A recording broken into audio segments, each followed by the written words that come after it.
Hey, so today I'm going to react to the 2024 MIDI Innovation Awards. So it's that time of the year that the MIDI Association awards musical instruments and software. And it has different categories like commercial hardware, commercial software, hardware prototypes, non-commercial products, software prototypes, non-commercial products, and artistic visual project or installation. And you can vote until July 12th. Maybe it's tomorrow or today. Depends when I release this video. So I hope it's tomorrow, so you have time to vote. So today I'm going to show you the 10, not the 10 best instruments, but the 10 instruments I chose that I think that are interesting for this channel. Instruments that have something that is different or something that we can learn from. So if you're not featured in this video, it's not because your instrument is not good or better, it's just because I thought that those were more interesting to make this video. And if you are one of the contestants, please send me a message and let's talk. Maybe we can do a video together and you can talk about your instrument. There's a lot of contestants, so I'm not going to do everything. I'm only going to talk about the musical instruments, focused on non-commercial hardware, which is what we do here. Although I'm going to briefly talk about what I saw in the commercial products. So you can see here in their page, all the contestants in software, musical instruments, installations, and there's a bunch of things, really nice stuff. So let's start with the commercial hardware. I watched all of them, and something that I found in common is this trend. Musical instruments that don't require a technique, that don't require you to actually practice like a regular instrument, so it's really accessible. However, this comes with a trade-off, and I would like you to already think and put in the comments what do you think about this. Because accessible instruments make anybody be able to play. However, I don't see any kind of those instruments really stick or stand to the time test.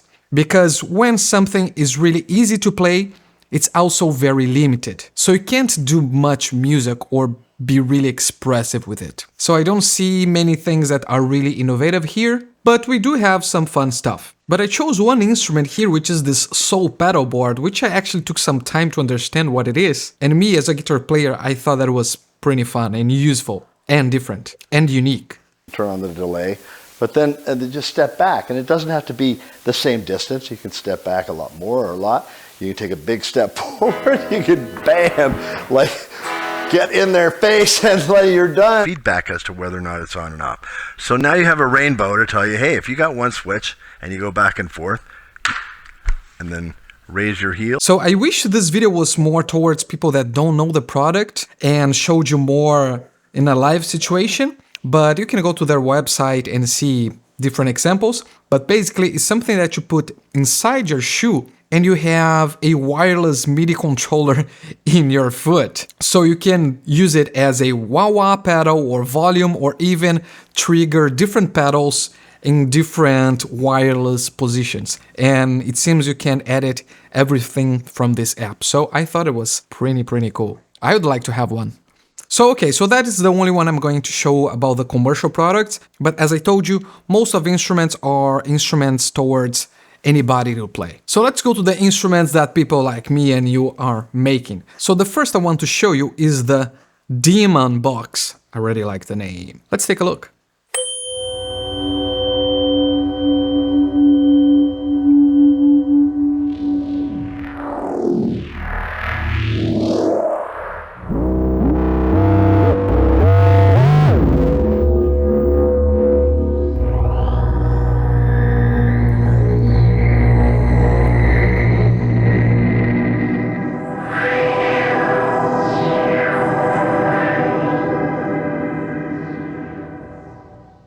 Okay, so this is a quite short video. So what it does, so the Demon Box uses a proprietary system of inductors to translate EMF into sound to make anything from a cell phone to a hair dryer musical. So it has some inductors, I guess it's 33 inductors that translate electromagnetic field into sound. So it's an analog instrument that translates this magnetic field around it into sound. So you can put anything that has electricity, I guess even your hand, or any electrical device as your cell phone or a hairdryer or whatever you want it, and it will make sound with it.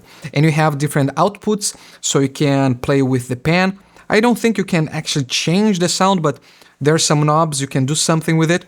So I thought this concept was really, really cool, and you can get some interesting results with it. Next, I would like to show you the drum beam. Let's see. Is velocity and position sensitive and sends a CC value representing the position inside one pad.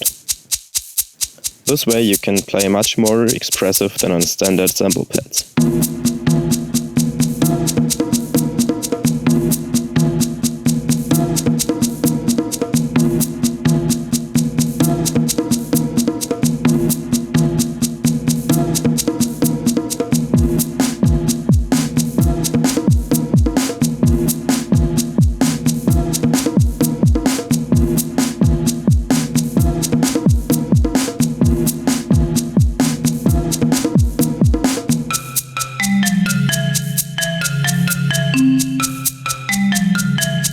So I guess that there are different categories of instruments. The one before is more innovative to make something different. It's very specific. This one here is more generic. You can make any kind of music and it's made for drummers. It kind of remembers me the Array Touch, an instrument that I made a review. You can see it here, but smaller and probably cheaper. So it's a MIDI controller that you can configure the range, and also depending on where you drum it, you probably can send different control changes so you can have a more expressive sound with your drumsticks. So pretty cool.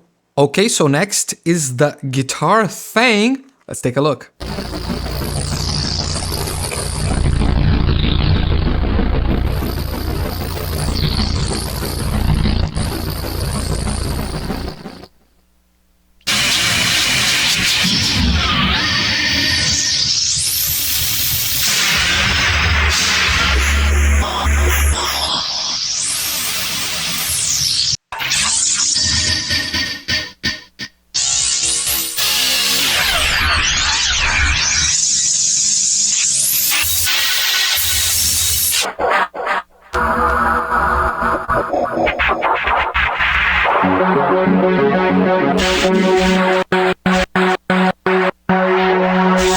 Well, this is just amazing. Look at this. The guitar looks horrible in the best way possible. I love this kind of aesthetics, and it really suits the guy, you know. You can see the studio, lots of information and gear all over the place, and his guitar has lots of things. You have no idea what's going on. There's some buttons and levers and pipes and whatever.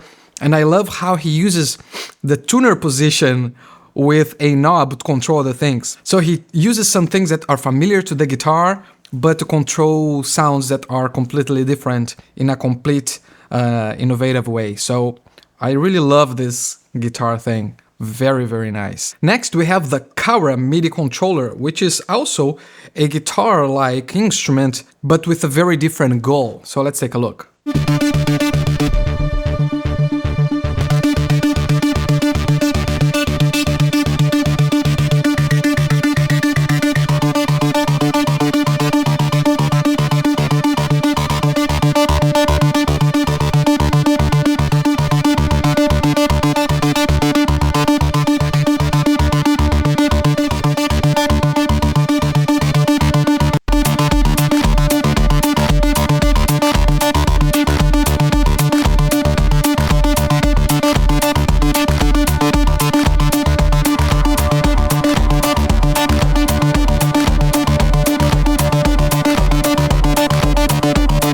So another really nice idea involving the guitar, but with a completely different concept and aesthetics. So this one is more towards the futuristic style, kind of reminds me of an alien spaceship or something like that. It's really well finished and polished, which is completely different from the other one, which has this more of underground aesthetics. So completely different instruments, but both take the guitar idea to control synthesizers and whatnot. This one is completely MIDI controller. I don't know if the other one is controlling actual analog synths or is also MIDI, but anyways, completely different ideas, both coming from the guitar and both really, really nice. Next, we have the Malista. So let's take a look. So I don't really understand the image because this image is not what they show in the video, but what they show in the video, I guess it's the Malista thing. Did you see?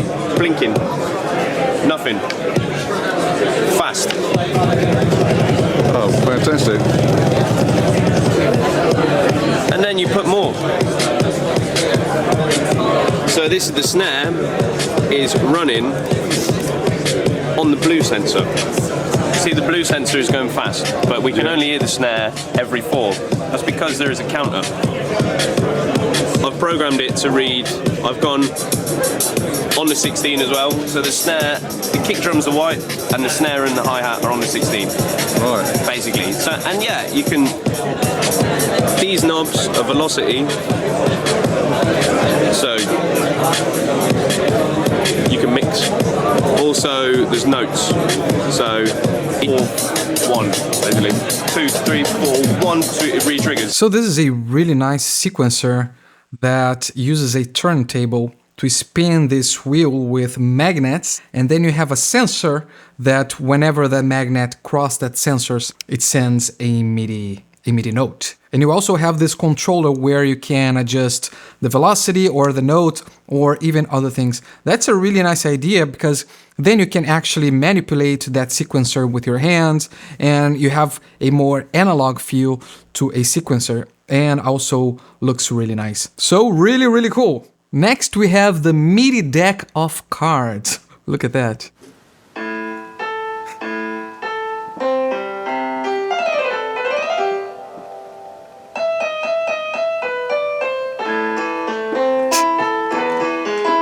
Oh my.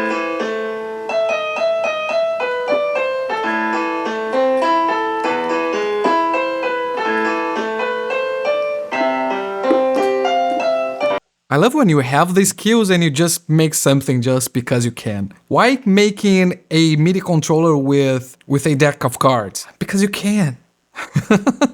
So the way he does it is each card has a tag, I guess, and the controller has the sensor, so every time it's above that tag, it knows which tag it is and then it sends a MIDI note, and you have the buttons where you can control octaves and other things. So it's hard to make normal music or other things, but it has a really nice concept and it's fun and it's funny. Anyways, a really, really nice concept. Next, we have the MIDI Hex. Maybe you already saw something like that, like I guess it's the Lumatone keyboard, which has this key configuration. So there are things that are similar to this. This is not completely new. However, what I really loved about it, first, it's open source. Although I couldn't find the files, but I looked at a website and it has velocity sensitive keys, but it's using regular computer keyboard keys. So I took a look and in this PCB and in its circuit and code,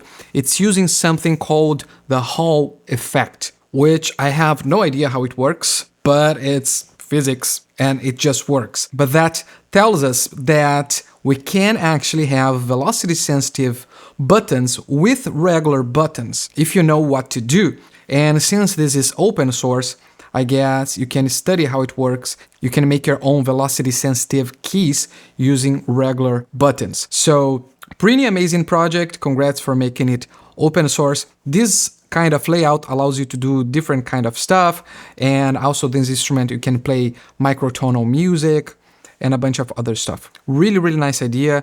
Really nice project. And maybe we can talk one day, make a video about it. What do you think, Mr. Ben Glover? Congratulations. Next, we have Sway. Let's take a look.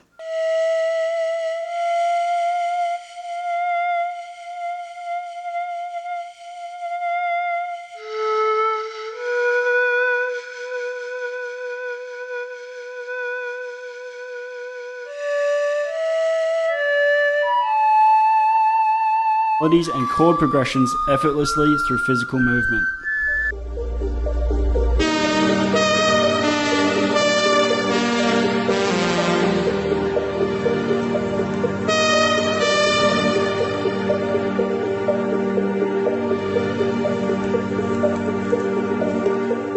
Our focus on sensor precision and responsiveness ensures that every subtle movement is captured with millimeter accuracy, turning minute gestures into detailed musical expressions. So this is sort of a MIDI theremin. I already made a MIDI theremin, you can check it here, the TheraMIDI, but my MIDI theremin only has 2 sensors. And this one, I guess it has an array of sensors, so you have the Y position, but also the X position. And you have this sort of virtual grid that you can touch and trigger different notes, and also have a control in this X, not XY, should be X and Z axis. So I guess this is a great add-on for DJs or live performers that want something different to control notes in the air and have more than just XY control over your sound. So really nice idea, really well done, so congratulations. And then our last contestant for today is the Zen drum. So I'm going to give you a quick explanation before. MIDI drums can suffer from perceptible lag with slow software synths. The Zen drum anticipates the beat to provide correcting negative latency. So it plays the note before you actually touch the instrument. So let's see how it works. Hi, I'm Keith Baxter, and this is the Zen Hemisphere. It's a purpose-driven MIDI percussion instrument. And negative latency, that's a great idea. It sounds almost impossible, because how can you get the hit, the strike, to occur before you've hit the instrument? And the answer is by avoiding touch sensors and using proximity sensors that detect the presence of your hand about half a centimeter above the surface of the instrument, which gives you about 5 milliseconds of extra time, or a little higher. It can be adjusted. So basically this instrument fires the signal before you hit the instrument.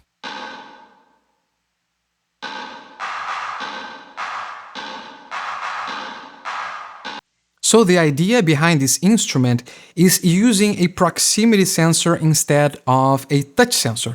This way you can trigger the note before you actually hit the instrument.